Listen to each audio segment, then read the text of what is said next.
Bonjour à toutes et à tous, et chers amis, j'espère que vous allez bien. Alors, je reviens avec une interrogation. Dieu a-t-il réellement dit?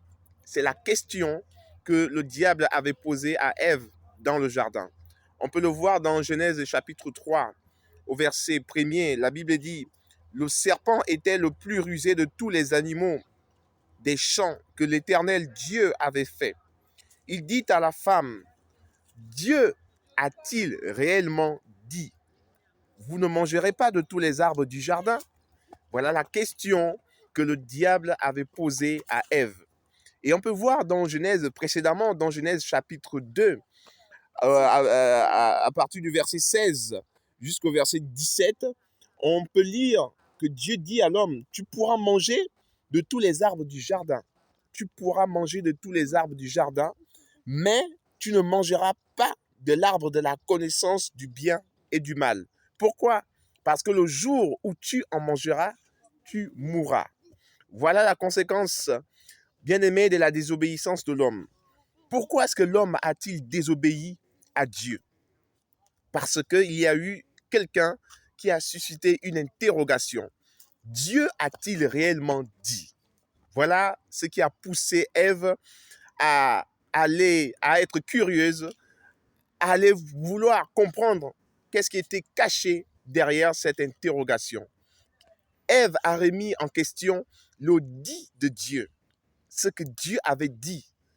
Cela a été remis en question à cause de l'interrogation qui a suscité de la confusion dans le cœur de Ève. Dieu a-t-il réellement dit?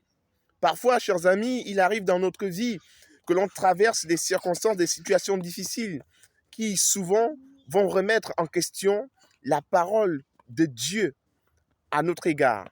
Dieu a-t-il réellement dit? Certainement quelqu'un qui n'arrive pas à s'en sortir. Tu es confronté à une maladie, tu es confronté à un problème de stérilité, tu es confronté à une situation que les hommes ne peuvent résoudre, mais que seul Dieu est capable de régler.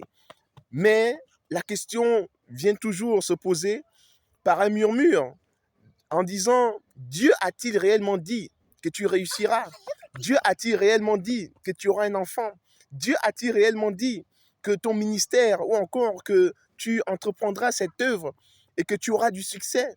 Dieu a-t-il réellement dit? Dieu a-t-il réellement dit que tu seras en bonne santé? Est-ce que Dieu a-t-il réellement dit cela?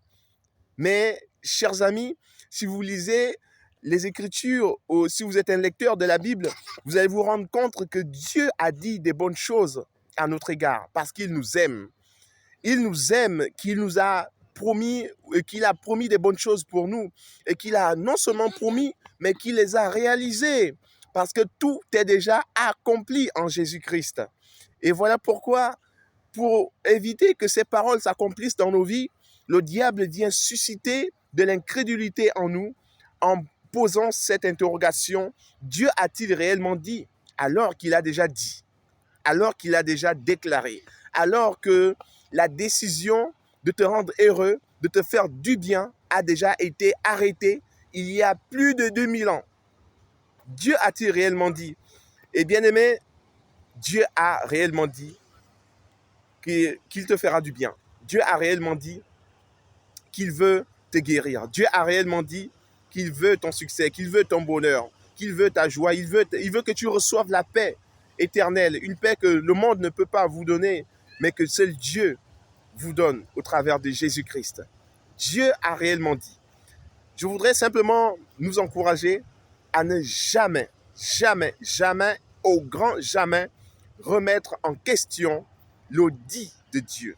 Parce que Dieu a dit, il accomplit ce qu'il dit. Sa parole est certaine et elle s'accomplira certainement.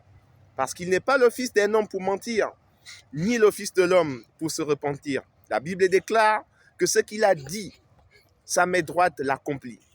Le Seigneur vous aime. Ne laissez pas le diable, au travers de cette interrogation, vous pousser à être incrédule à l'égard de la parole de Dieu. Dieu a-t-il réellement dit?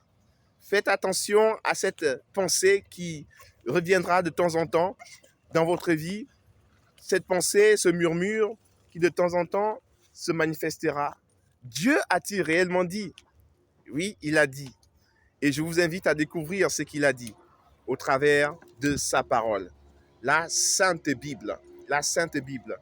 Le dit de Dieu se trouve dans cette merveilleuse parole. L'audit de Dieu se trouve dans ce merveilleux livre. L'audit de Dieu est dans ce livre merveilleux. Il a réellement dit, et je vous invite à découvrir tout ce qu'il a dit à votre égard. Peu importe ce que vous avez fait, peu importe qui que vous êtes, Dieu vous aime tel que vous êtes et il veut vous faire du bien. Voilà pourquoi la Bible déclare que Dieu a tant aimé le monde qu'il a donné son Fils unique, afin que quiconque croit en lui ne périsse point, mais ait la vie éternelle. Tu crois en Jésus? Jésus-Christ te donne la vie éternelle. Tu ne crois pas encore en lui? Je t'encourage à croire en Jésus-Christ. Parce qu'il est le chemin, la vérité et la vie. Et qu'il a donné sa vie pour que toi, tu puisses avoir la vie après la mort sur cette terre. Il y a une vie après la mort. Cette vie, c'est la vie éternelle. Tu peux commencer à la vivre ici, sur cette terre, jusque dans l'éternité. Plutôt que de te retrouver en enfer ou encore dans les temps de feu avec des regrets, comme ce riche qui se trouvait, oui, face au pauvre Lazare, en demandant à ce qu'il ait quelques gouttes d'eau, parce qu'il avait soif pour l'éternité. Bien-aimé, cher ami, je t'encourage à découvrir qui est Jésus-Christ. Même si tu crois déjà en lui, tu peux encore le découvrir dans une dimension autre que celle que tu as déjà connue. Il t'aime beaucoup et il a dit des choses puissantes à ton égard. Il t'aime beaucoup. Il y a des paroles d'amour qu'il a dites te concernant et je t'invite à les découvrir. Commence à lire ta Bible, commence à garder cette parole dans ton cœur, commence à la chérir parce que c'est le dit de Dieu. Le Seigneur vous aime, moi aussi je vous aime, mais Jésus-Christ vous aime encore plus. On est ensemble et que le Seigneur vous bénisse et à très bientôt pour une prochaine vidéo.